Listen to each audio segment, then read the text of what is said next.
Hello बच्चों, स्वागत है आपके अपनी यूट्यूब चैनल आलोक मोशन क्लासेस में। बच्चों, आज हम आपके लिए जो आपके सीजी बोर्ड का असाइनमेंट 4 आ गया है नवंबर माह के।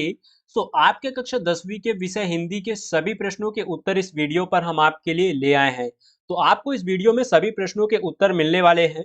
अगर साथ ही आप अगर इसका पीडीएफ डाउनलोड करना चाहते हैं तो आप हमारा टेलीग्राम ग्रुप ज्वाइन कर सकते हैं। लिंक नीचे डिस्क्रिप्शन पे मिल जाएगा या आप टेलीग्राम में सर्च कर सकते हैं आलोक मोशन क्लासेस। लेकिन पीडीएफ अब आपको कब मिलेगा, जब आप इस वीडियो को पूरा देख लेंगे। तो चलिए आज का वीडियो शुरू करते हैं। वीडियो शुरू करने से पहले अगर आपने वीडियो को लाइक नहीं किया तो लाइक कर दीजिए। अगर हमारे यूट्यूब चैनल को अभी तक सब्सक्राइब नहीं किया तो चैनल को सब्सक्राइब कर दीजिए, क्योंकि बहुत ही मेहनत से आपके लिए वीडियो बनाते हैं। यहाँ पास देख सकते हैं आपको कितने बेहतरीन तरीके से आंसर मिल रहे हैं। यहाँ पास देखते हैं पहला क्वेश्चन और फिर देखते हैं इसका आंसर। तो पहला क्वेश्चन है, यहाँ पास प्रश्न क्रमांक 1 है, मरिया प्रथा ने शिव कुमार की जिंदगी को किस तरह बदल दिया। ठीक है, यहाँ पास ये आपका पहला क्वेश्चन हो गया और ये आपके पहले क्वेश्चन का उत्तर हो गया। ठीक है, यहाँ पास उत्तर आप बेहतरीन तरीके से पा रहे हैं तो वीडियो को तो लाइक जरूर करिए। देखिए उत्तर है, मरिया प्रथा ने शिव कुमार को किसान से मजदूर बना दिया। उसकी आर्थिक स्थिति ठीक नहीं थी, किंतु सामाजिक दबाव में उसे मरिया भात खिलाने हेतु अपनी खेती बेचनी पड़ी। ठीक है, जीविकोपार्जन हेतु उसे मजदूरी करने का बाध्य होना पड़ा। ठीक है, ये हो गया आपके प्रश्न क्रमांक 1 का उत्तर। इसी तरह अब यहाँ पास इसके बाद देखते हैं इसका अगला प्रश्न। प्रश्न क्रमांक 2 है, कोठी में धान छलक जाए, ये जिंदगी फिर चमक जाए। ठीक है, पंक्ति का आशय स्पष्ट कीजिए। यहाँ पास इस पंक्ति का आशय क्या है? यहाँ पास आप इसका आंसर देख सकते हैं कितने बेहतरीन तरीके से लिखा है। तो चलिए इसका आंसर देखते हैं। तो उपरोक्त पंक्ति के माध्यम से कवि यह कहना चाहता है कि हम अपने भीतर सकारात्मकता का संचार करें, जिससे हमें प्रेरणा मिले और हम विश्वास के साथ परिश्रम के साथ आगे बढ़े। ठीक है, अपने भीतर के अवसाद को खत्म कर अपनी मेहनत से अपने जीवन को प्रकाशित करें, उसे एक नई दिशा दें। ठीक है, तो ये हो गया आपके प्रश्न क्रमांक 2 का उत्तर। अब इसके बाद आगे बढ़ते हैं। तो इसके बाद आगे है हमारा अगला प्रश्न, प्रश्न क्रमांक 3। प्रश्न क्रमांक 3 का आ है, यहाँ पास आप देख सकते हैं, बांस के हरे भरे पेड़ और ठूठ के माध्यम से लेखक प्रभाकर जी क्या कहना चाहता है, लिखिए। यहाँ पास आप इसका उत्तर देख सकते हैं। यहाँ से यहाँ तक आपका इसका उत्तर है। देखिए क्या कहना चाहता है।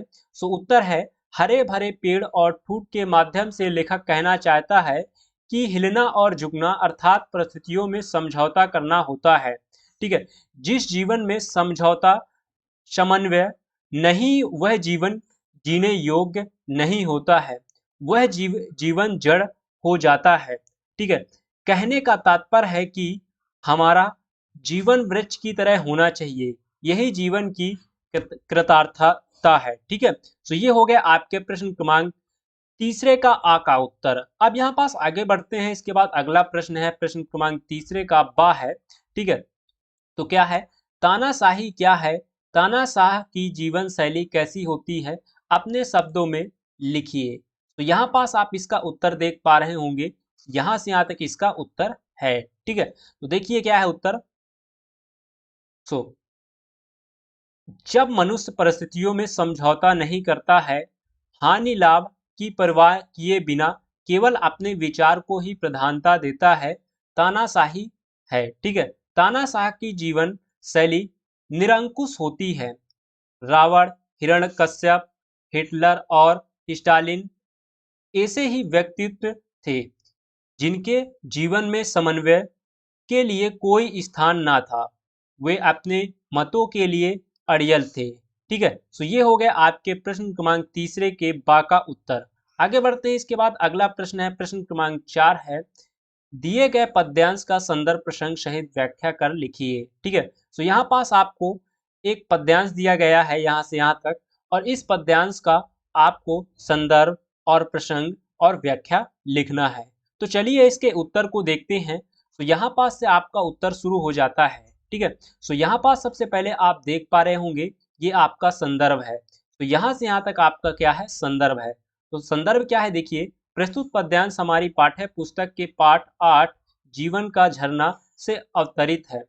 इसके रचनाकार श्री RC प्रसाद सिंह जी हैं। ठीक है, अब यहाँ आप आगे बढ़ेंगे तो ये हमारा यहाँ से यहाँ तक प्रसंग है। ठीक है, तो प्रसंग क्या है देखिए, प्रसंग है आपका, प्रस्तुत पद्यांश में कवि जीवन में झरने की तरह आगे बढ़ते रहने का संदेश देते हुए कहते हैं कि, अब क्या कहते हैं ये व्याख्या में है। ठीक है, तो यहाँ से आपका व्याख्या शुरू हो जाता है। ठीक है, तो देखिए यहाँ से यहाँ तक आपको व्याख्या को अच्छे से लिखना है। तो हम पढ़ते हैं व्याख्या क्या है। जिस प्रकार झरने में गतिशीलता है वह आगे बढ़ता जाता है, ठीक उसी प्रकार यह जीवन भी निरंतर आबाद गति से प्रवाहित होता रहता है। राह में आने वाली दुर्वारियों यानी बाधाओं से लड़ता हुआ, मन के पेड़ों से टकराते हुए वह अपनी जवानी में चट्टानों पर बढ़ता चले जाता है।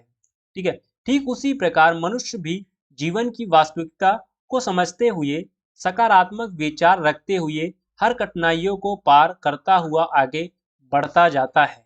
ठीक है, तो ये हो गया आपके प्रश्न क्रमांक चौथे का उत्तर। अब इसके बाद यहाँ पास अगला है प्रश्न क्रमांक 5। ठीक है, तो क्या है, निम्नलिखित विषयों में किसी एक विषय पर लगभग 150 से 200 शब्द में निबंध लिखिए। तो आपको इनमें से ये 3 विषय दिए गए हैं, इनमें से एक विषय में आपको निबंध लिखना है। तो हमने जो लिखा है समय का सदुपयोग लिखा है, तो यहाँ से आप उत्तर लिख सकते हैं समय का सदुपयोग। तो यहाँ पास आप देखेंगे सबसे पहले हमने प्रस्तावना लिखा है। तो प्रस्तावना में क्या लिखा है आप यहाँ पास देख सकते हैं। तो यहाँ पास हम इसे पढ़ेंगे नहीं, मैं आपको अंडरलाइन कराता जाऊंगा और आप अच्छे से वीडियो रोककर लिखते जाइएगा। ठीक है, तो सबसे पहले आपको करना क्या है, यहाँ से यहाँ तक लिख लेना है वीडियो को रोककर। ठीक है, अब इसके बाद आगे बढ़ना है। ठीक है, सो यहाँ से यहाँ तक आपको लिख लेना है। ठीक है, अब इसके बाद यहाँ पास अगला हेडिंग डालना है, समय के सदुपयोग की आवश्यकता।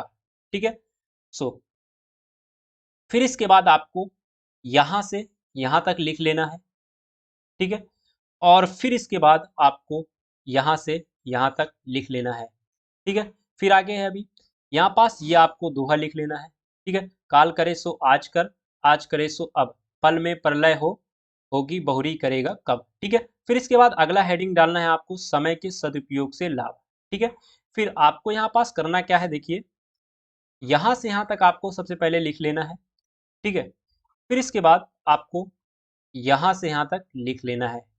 ठीक है, फिर इसके बाद अगला हेडिंग डालना है, समय की पाबंदी से लाभ। ठीक है, फिर इसके बाद यहाँ से यहाँ तक आपको वीडियो को रोककर लिख लेना है। फिर इसके बाद आपको उपसंहार लिख लेना है। तो यहाँ है आपको यहाँ से यहाँ तक आपको उपसंहार लिख लेना है। ठीक है, सो ये हो गए आपके प्रश्न क्रमांक 5वें का उत्तर। तो आई होप आपको वीडियो पसंद आई होगी और आपने सभी प्रश्नों के उत्तर अच्छे से किए होंगे। तो अगर आपने अभी तक लाइक नहीं किया तो लाइक जरूर से कर दें, साथ ही वीडियो को दोस्तों के साथ शेयर करें। आपके सभी विषय के असाइनमेंट हमारे यूट्यूब चैनल पर अपलोड कर दिए गए हैं। आप यहाँ पास यूट्यूब चैनल का नाम देख सकते हैं, 2 यूट्यूब चैनल है। ठीक है, और अगर आपको इसका PDF चाहिए तो आप हमारा टेलीग्राम ग्रुप ज्वाइन कर सकते हैं। टेलीग्राम ग्रुप का नाम आलोक मोशन क्लासेस है। मिलते हैं अगले वीडियो पर, तब तक के लिए बाय बाय।